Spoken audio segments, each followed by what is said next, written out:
all right. This is not ESPN's 30 for 30. However, it is my 98 for 98.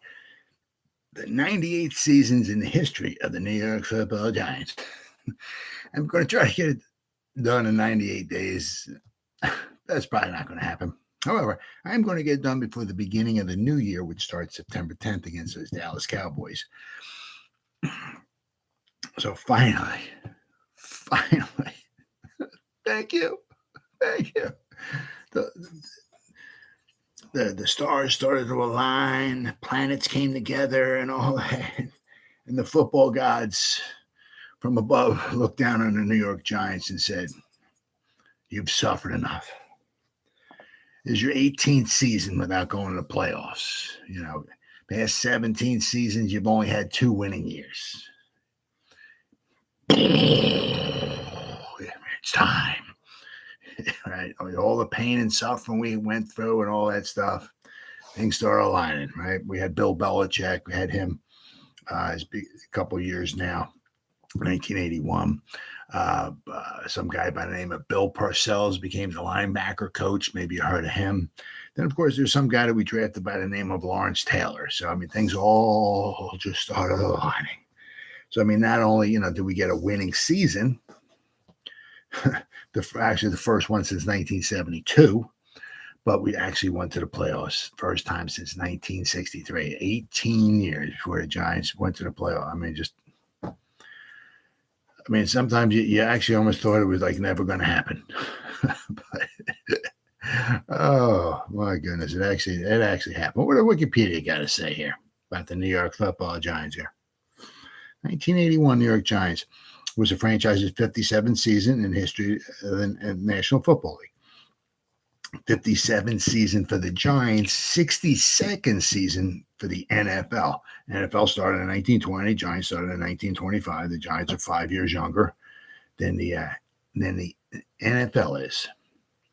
The Giants qualified for the playoffs for the first time in 18 years with a record of 9-7. We're going to go over that, in a little bit here, which placed them third in the National Football Conference Eastern Division. Because, let's not forget, the year before that, the Eagles went to the Super Bowl. The Cowboys were always good.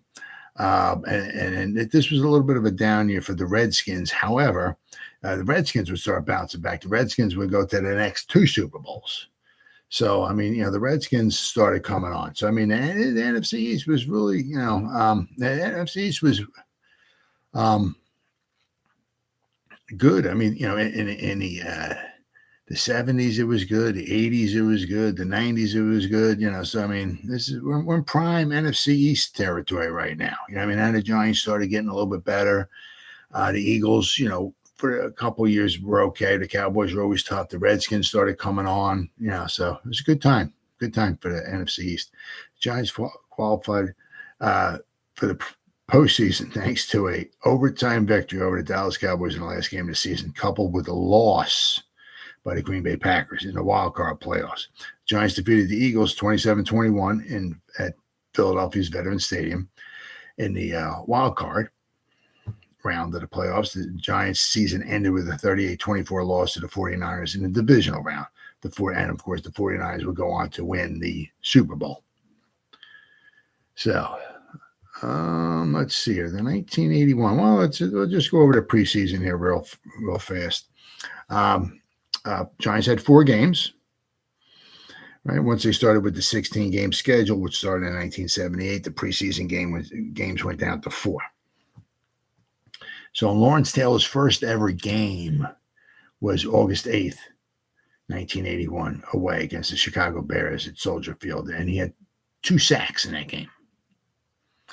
The Giants would win 23-7. The following week, at home against the Baltimore Colts, on August 15th, the Giants would win 20-17. The Giants lost their next 2 games. August 22nd, they played the Jets at home. They lost 37-24. And then the final game of the season in Pittsburgh on August 29th, the Giants lost 31-6 to the Pittsburgh Steelers. So, the regular season started on It was September 6th. Started a little bit earlier than it does nowadays. And let's not forget, that's my dog laying down there. Let's not forget, there was no Thursday night game. There was no celebrating of the Super Bowl champions on Thursday night. The game started on Sundays, right? All right, so now we're going to go to the NFL draft, right?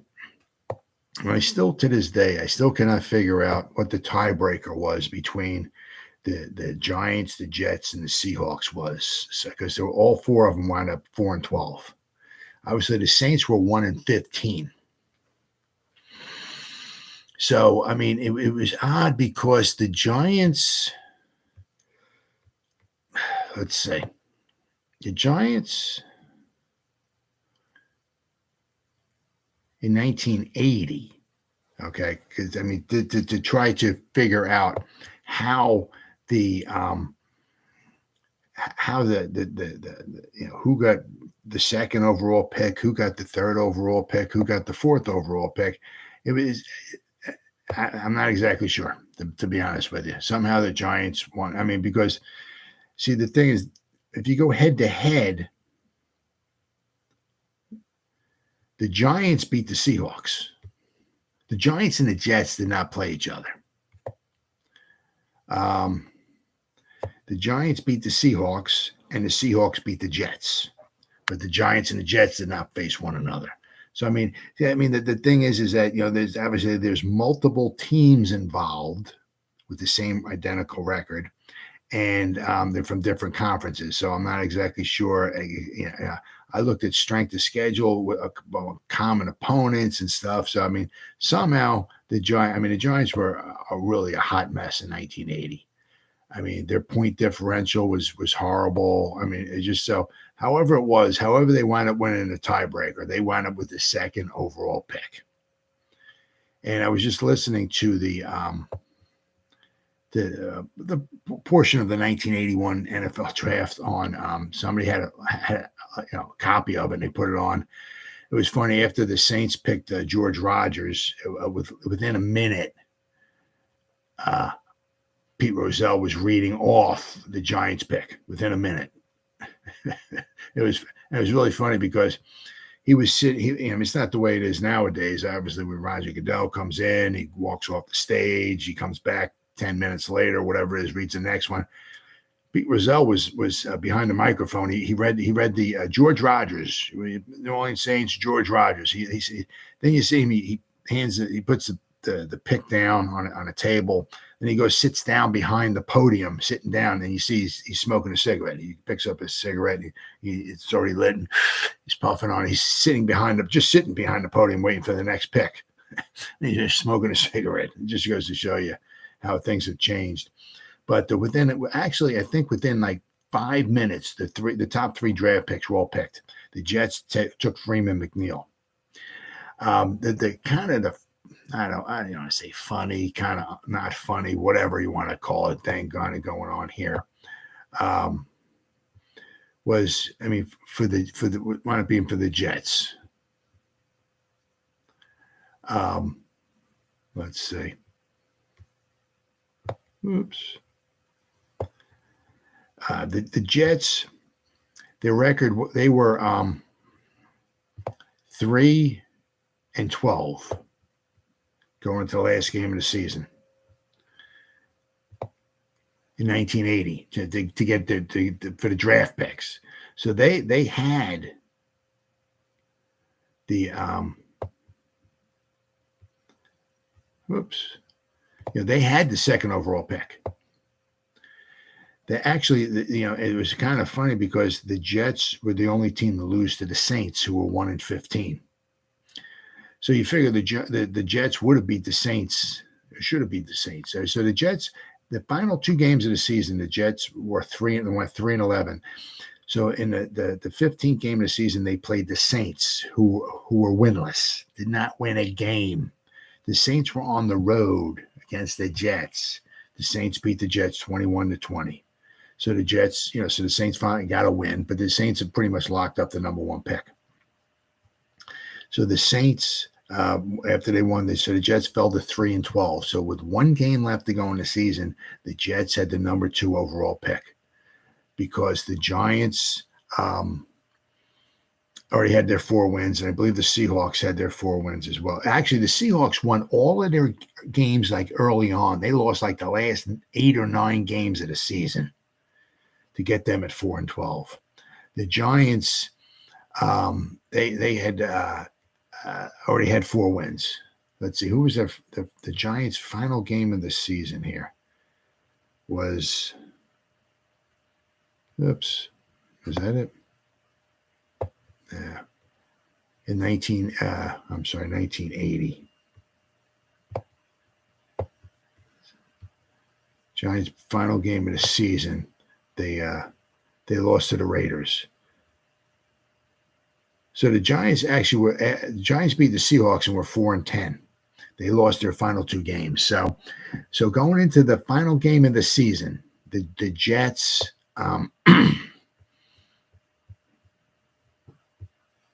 had 3 wins, and they were on the road against the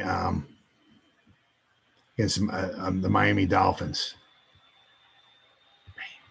There we go. I'm trying to pop stuff up here. That's the wrong season. And the Jets wound up winning.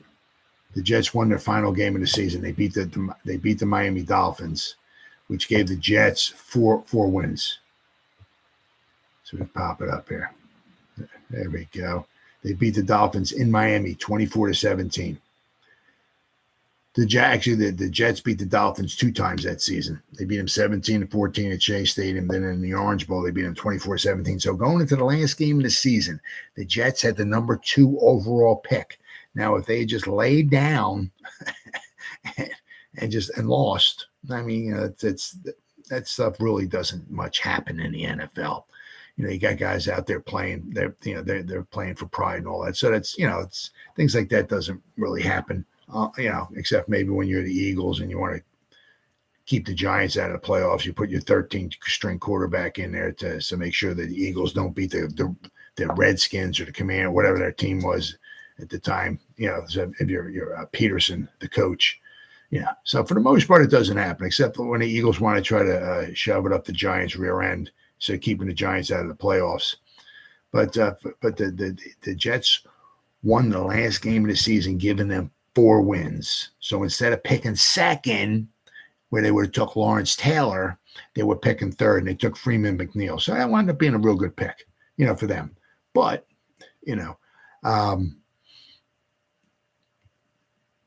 obviously the main thing was they, sure they would want to have taken Lawrence Taylor. I also heard the Giants possibly, if the Giants did not select Lawrence Taylor in the first, with their first pick, they might have taken Hugh Green, who went to the Buccaneers at pick number 7. So there was really some good draft picks in this. I mean, it was George Rogers, Lawrence Taylor, Freeman McNeil, Kenny Easley, EJ Jr., Hugh Green, Ronnie Lott. I mean, just Dennis Smith. I mean, the first round, it was a lot of really good players. There was some other, some decent player, James Brooks, but I mean, but then the top of that was just some phenomenal picks, And also, this was the first time ever. The first 2 picks was like offense and defense, and those first 2 picks actually won the rookie offensive player of the year and the rookie defensive player of the year. George Rogers wound up winning the rookie offensive player of the year, and Lawrence Taylor, obviously the Giants, wound up the defensive rookie of the year. So that was the Giants in the first round. Just trying to see if they had any other picks. All right, so in the second round, the Giants took Dave Young. Let's see here. All right, team draftees. Okay. All right, the Giants took tight end Dave Young from Purdue. He played, looked like 4 years. Let's see. Giants really didn't take much. I mean, they had Lawrence Taylor. That was pretty much about it. I mean, really. I mean, a couple other guys, but we'll go over here as we go along here. But Dave Young. But the odd thing was, which is kind of odd, is that in the second round, the Jets picked second, the Seahawks picked third, the Giants picked fourth. All right, so the Giants took second round. It took Dave Young.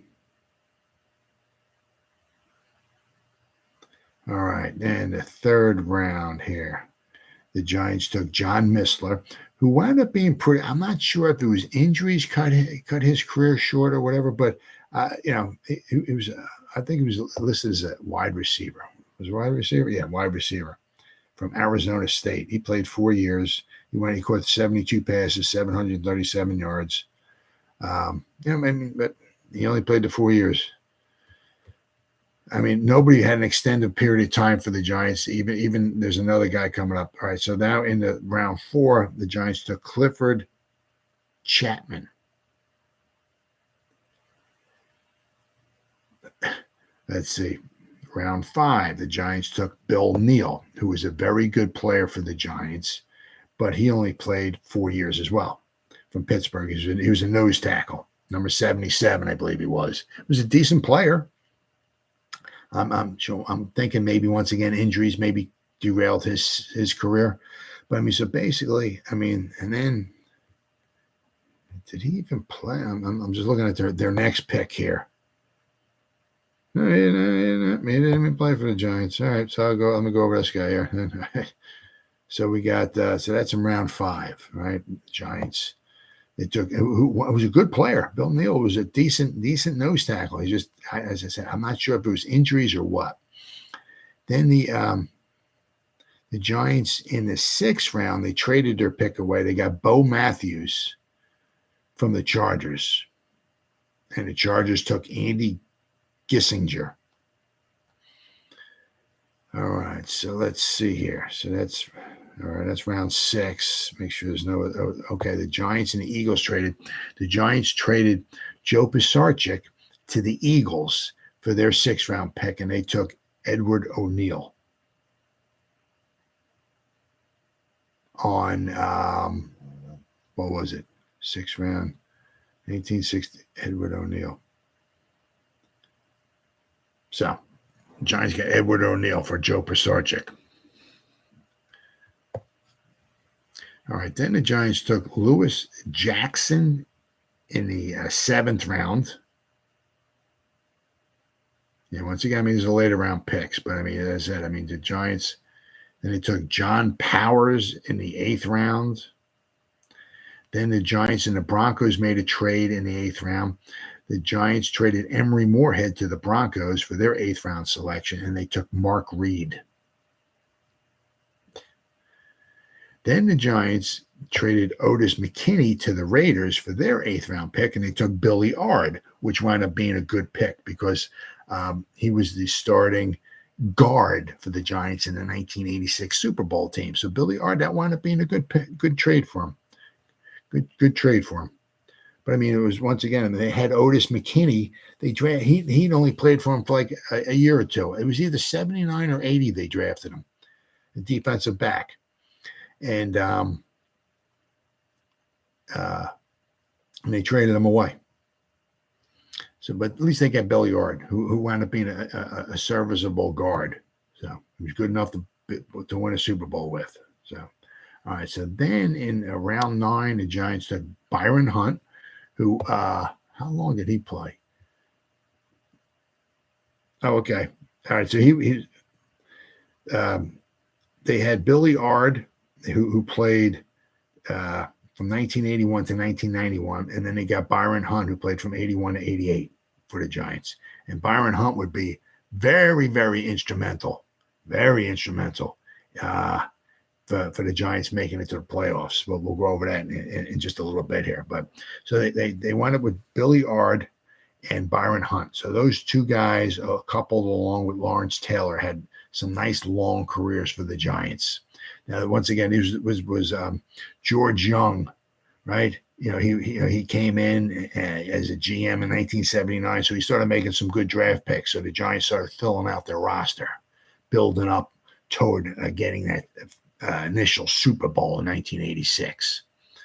All right, so then the Giants, let's see here, that was around. Then it took Mike Barker in round 10. Round 11, they traded, the Chargers traded Cliff Olander to the Giants for the Giants' 11th round selection. And then the Giants in round 12 took Mike Mayer. And I don't even think he played down in the NFL. And that was pretty much it. Yeah. So the Giants actually, had a few good guys in there.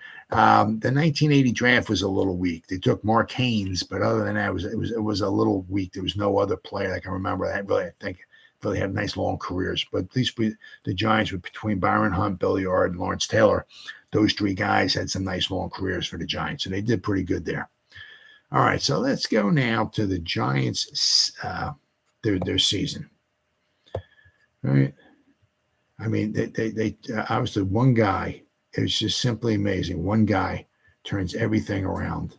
It's huge. What's up, Teddy? 87 was the last Bronco tie. 89 was the last Chiefs tie. 88 was the last Jets. Really, that long ago, huh? Wow. That's 42 years without a Dolphins tie now. 42 years. Oh, my goodness. 81 was also the last time Miami tied a game versus the Jets. Wow. That's a long time. Wow, without a tie. That's a long time. But if you look, what a difference Lawrence Taylor made. It was unbelievable. The year before 1980, they gave up 26 points per game. I think they were 27th or 26th in the whole league as far as points given up. Maybe it was 27th. I mean, but so then they went from 26 points a game down to 16 points a game, thanks to Lawrence Taylor. I mean, obviously, Bill Parcells being the coach. They also went from a 4-3 to a 3-4.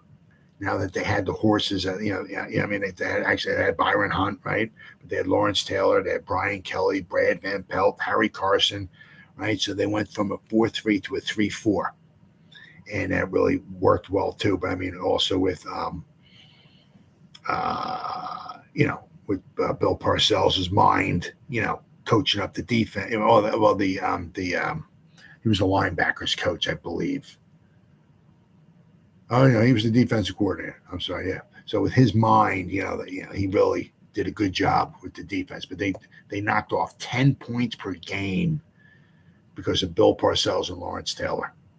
10 points per game. I mean, it's huge. Let's see. The Giants' offense still was not very good. They scored 18 points a game, which was 22nd out of 28 teams. Once again, their offense was just not very good. Year in and year out, offense was not very good at all. Let's see here. What I got here? Phil Simms and Scott Bruner were the ones that played. Let's see. Phil Simms was played 10 games, and he was 5-5. Scott Bruner was played in 6 games, and he was 4-2. They threw 16 touchdown passes, and they threw 20 interceptions for the season. But on defense, they only gave up 14 touchdown passes all season long. And they only gave up 10 rushing touchdowns all year long, too. They gave up 3.4 yards a carry. I mean, just really, really, really good. I mean, they also made a huge trade for Rob Carpenter about halfway through the season, or I'm not exactly sure what game it was, but he led the team with 190 carries for 748 yards and 5 touchdowns. The Giants also, I mean, they had, these guys, they had Leon Perry, Rob Carpenter, Leon Bright, Doug Kotar, Billy Taylor, Lewis Jackson, Ike Forte, Bo Matthews. They just had, it was like a hodgepodge of guys, nobody super spectacular, but, once they traded for Rob Carpenter, he became the workhorse, and they just pounded the rock with him. But I mean, nobody averaged over 4 yards a carry.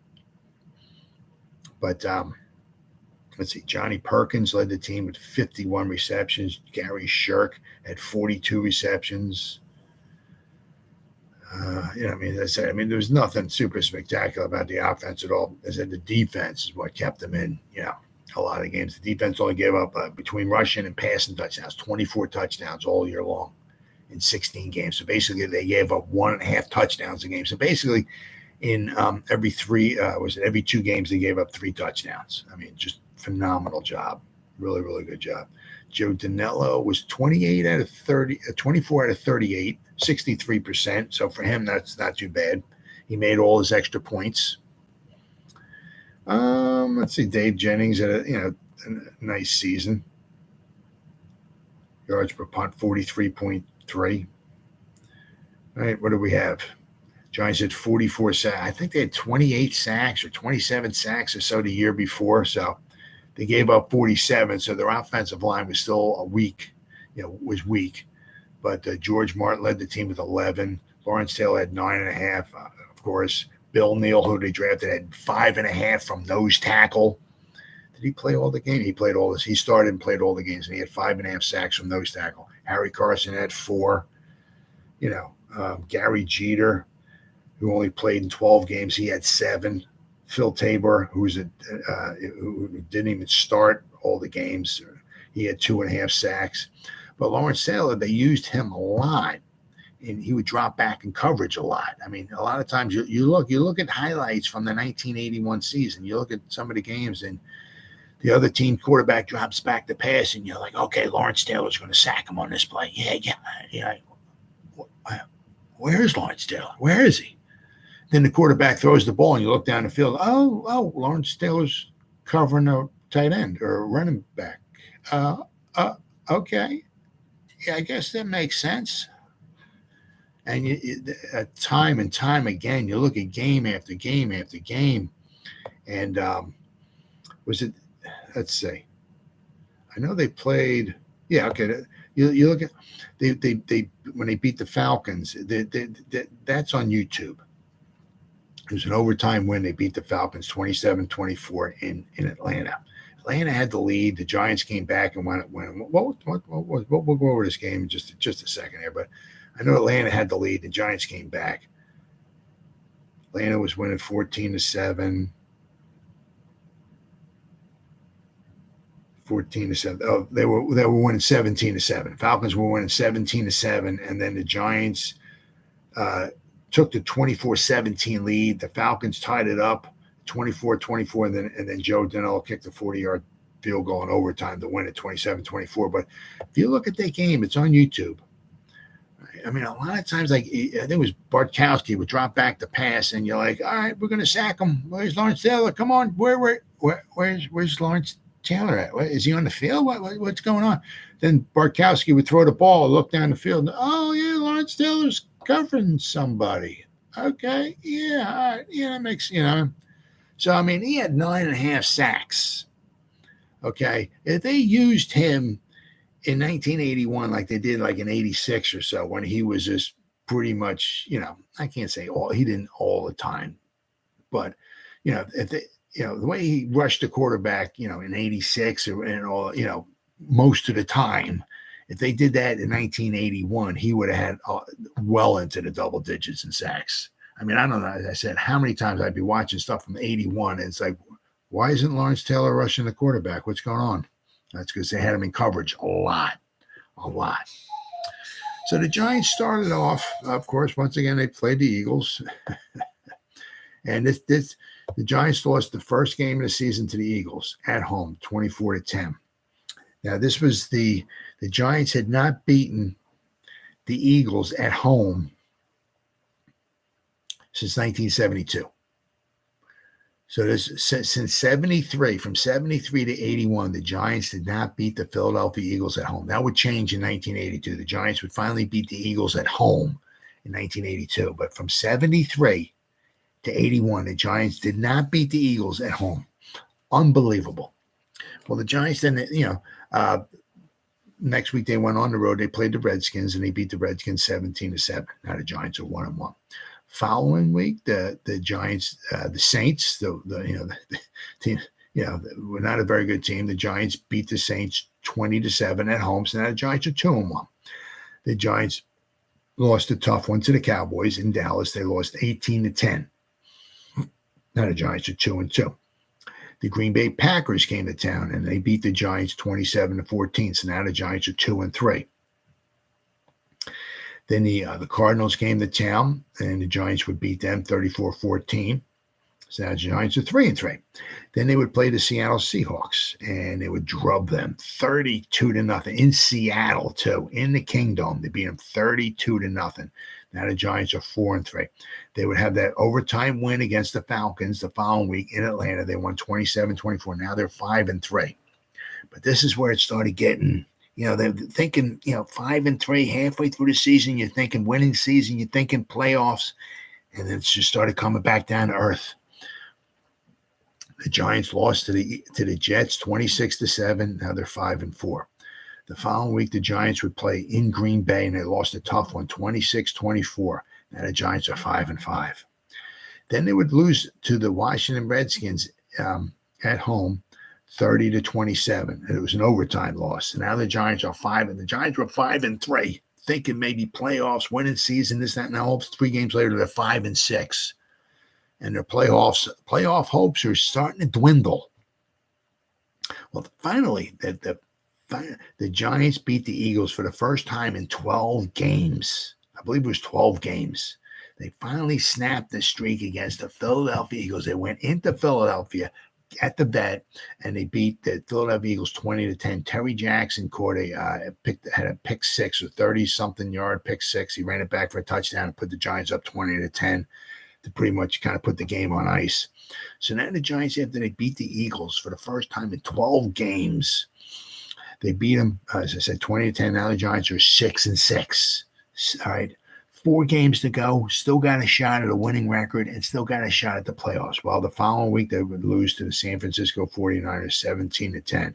The eventual Super Bowl champion 49ers 17-10 in San Fran. So, there's nothing to be ashamed of there. The Giants held the 49ers to 17 points. Unfortunately, with the Giants' sad offense, they only scored 10 points. So now the Giants are 6-7. They were 5-3. Now they're 6-7. The only way they can make the playoffs is they have to win out. Actually, and to get a winning record and to make the playoffs, they have to win their final 3 games. Well, the Los Angeles Rams came to town, and the Giants, especially with their defense, won 10-7. Beat the Rams 10-7. Giants are 7-7 now. The following week, the Giants would go in St. Louis to play the Cardinals, and the Giants would win 20-10. This was the George Martin fumble, I believe, right? Run backs for a touchdown. Yeah, in the first quarter, the Cardinals were up 3-0, and then Neil Lomax drops back to pass, and Lawrence Taylor rushes in from his blind side, hits him, the ball bounces, Lawrence Taylor sacks him, the ball bounces loose, bounces like one hop up to George Martin. George Martin picks it up and runs it back 20 yards for a touchdown. Now the Giants are up 7-3, and they go on to win 20-10. So now the Giants are 8-7. So the following Saturday, last game of the season, last weekend of the season, Dallas comes to town. Giants are home. The place is going freaking bananas. Absolutely bananas. The Giants have to win. And then they have to hope and pray the following day the Jets would beat the Packers for the Giants to get in. That's the only way the Giants can get in. So the Giants, it was 10-10 going into overtime.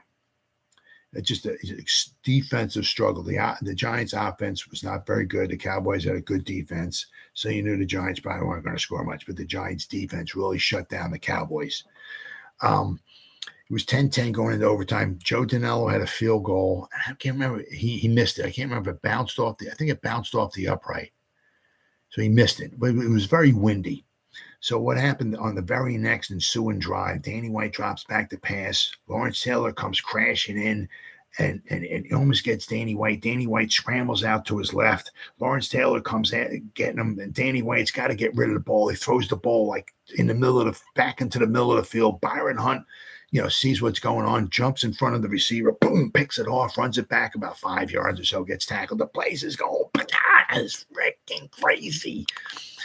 Joe, a couple plays, 3 plays later, whatever. I don't know if they kicked it on third down or not. But anyway, they got the ball, and I think they one of them was like a sneak or something like that, maybe to get back more into the center of the field or something like that or whatever. So Joe Danello had kicked it like straight on. He had, because the wind, there was a problem with the wind.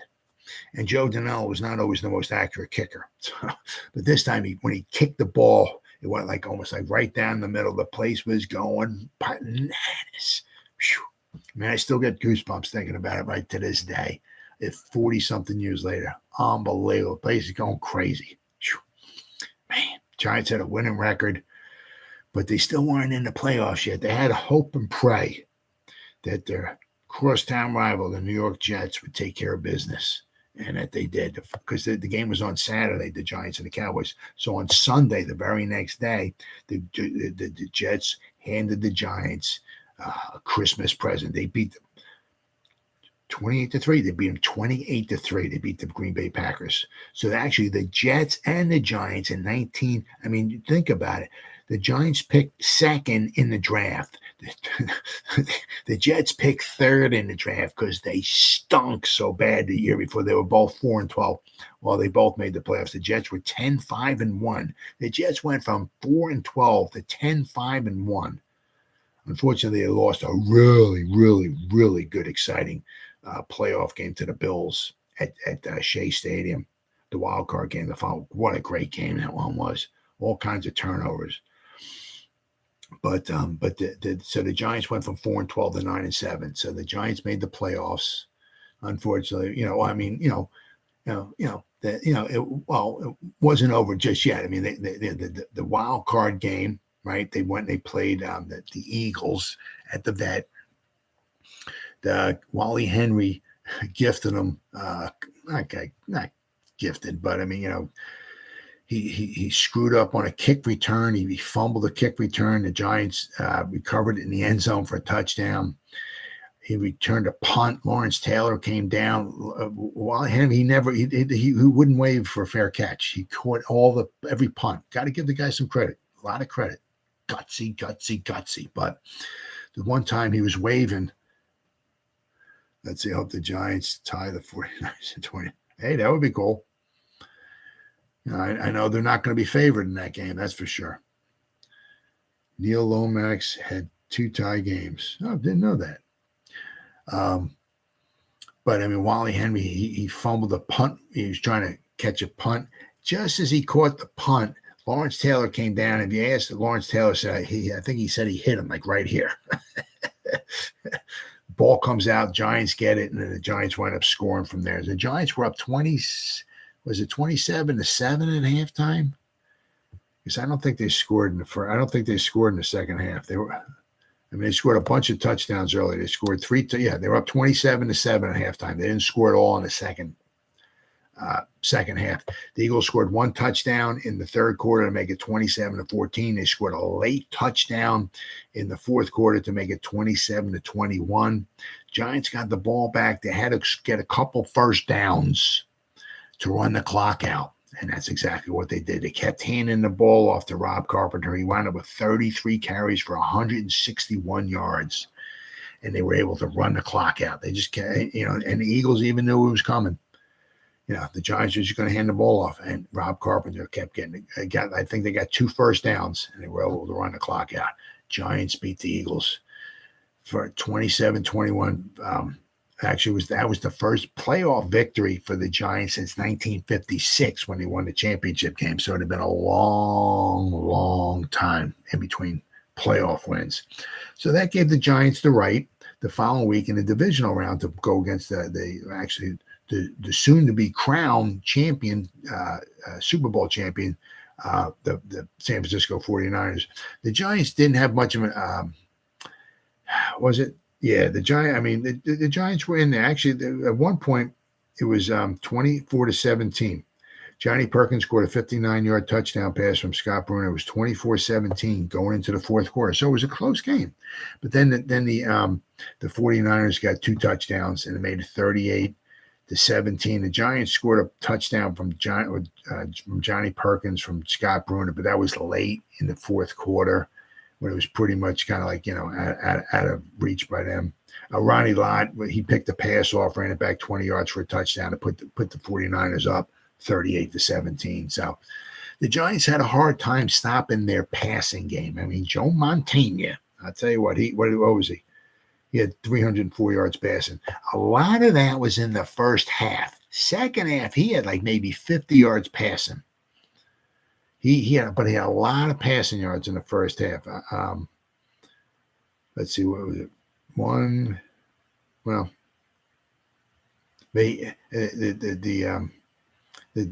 The Giants had 4 turnovers. They lost 2 fumbles and 2 interceptions. The 49ers only had one turnover. I mean, it was very costly. Four costly turnovers for the Giants. The 49ers outgained them. But I mean, in the first half, the Giants had Joe Montana was just passing them up and down the field.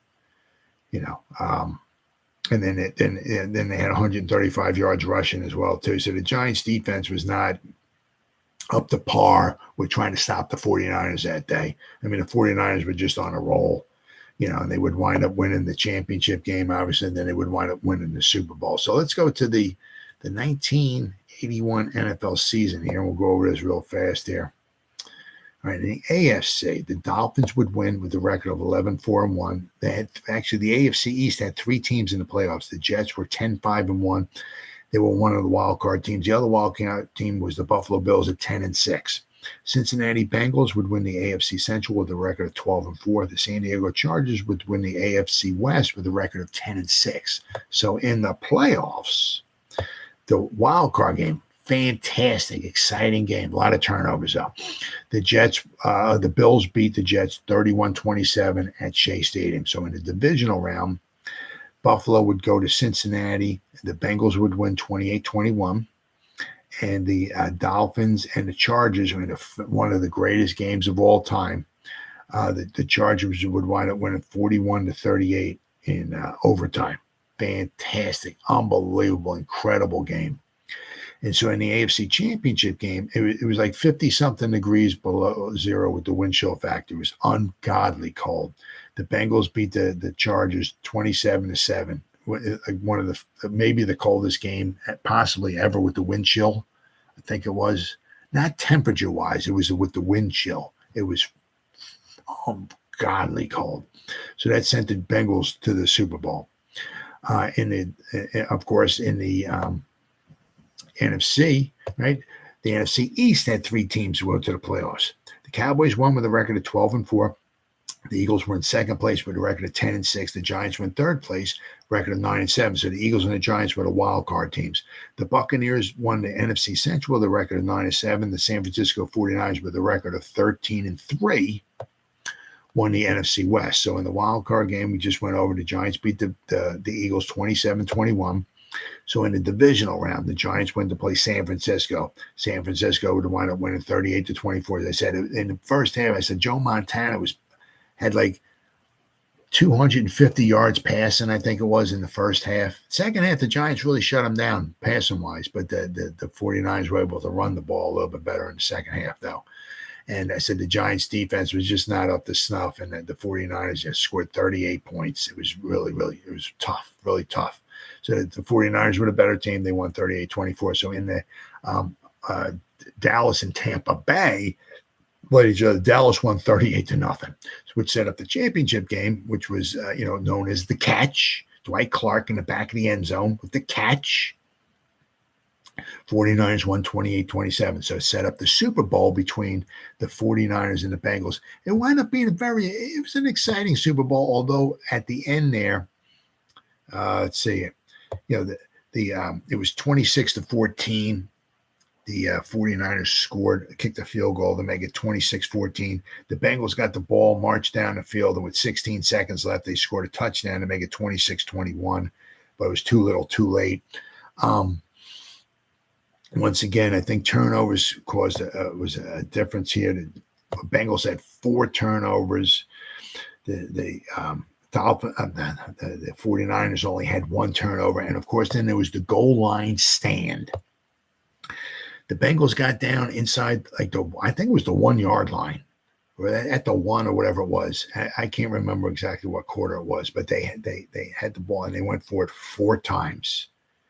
They couldn't get in the end zone. One of them, that guy caught a pass, and he caught the pass at the 1 yard or at the 1 or the 2, and he was heading toward the end zone. And I can't remember who, I think it was a linebacker, tackled him, brought him down inside the 1. The ball just, Then on 4th down, I don't know if they handed, let's see here, who?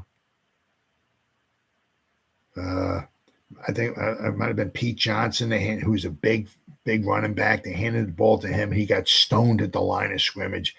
He didn't quite get to the end zone. He didn't try to stick the ball over the goal or anything like that. He just ran, and they stonewalled him right at the goal line. He didn't get in.